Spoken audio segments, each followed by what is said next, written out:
আদর্শগত মিল না থাকায় জামায়াত ইসলামীতে যোগ দেবেন না সাবেক ক্রীড়া উপদেষ্টা ও জুলাই আন্দোলনের অন্যতম মুখ আসিফ মাহমুদ সজীব ভুঁইয়া। এনসিপির সাথে বনিবনা না হলে স্বতন্ত্র নির্বাচন করার কথাও জানান তিনি।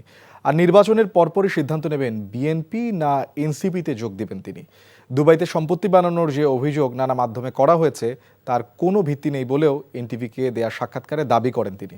রিপোর্ট করেছেন বর্ষণ কবির। জুলাই আন্দোলনে গুমের শিকার হওয়ার পর আসিফ মাহমুদ ফিরেছেন বীরের বেশে। নানা চড়াই উতরাই শেষে তিনি দাঁড়িয়েছিলেন উত্তাল আন্দোলনের মাঠে। সেই প্রতিদানও পেয়েছেন। অন্তর্বর্তী সরকারের অংশ হিসেবে গুরুত্বপূর্ণ বেশ কয়েকটি মন্ত্রণালয়ের দায়িত্ব সামলেছেন।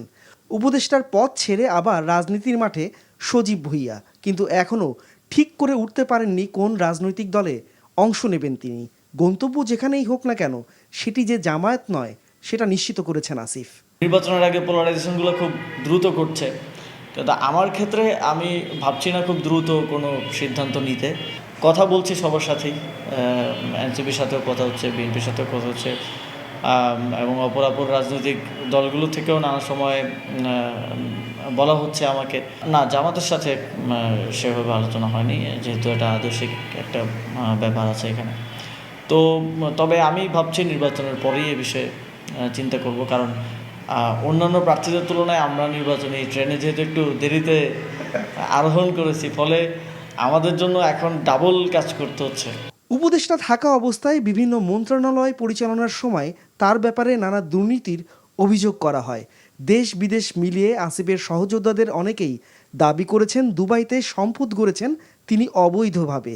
আসিফ বলছেন অন্তর্বর্তীকালীন সরকারের অংশ হিসেবে অনেকেই তার শত্রু হয়েছেন, তাই যা ঘটেছে তা রটনার বেশি কিছু নয়।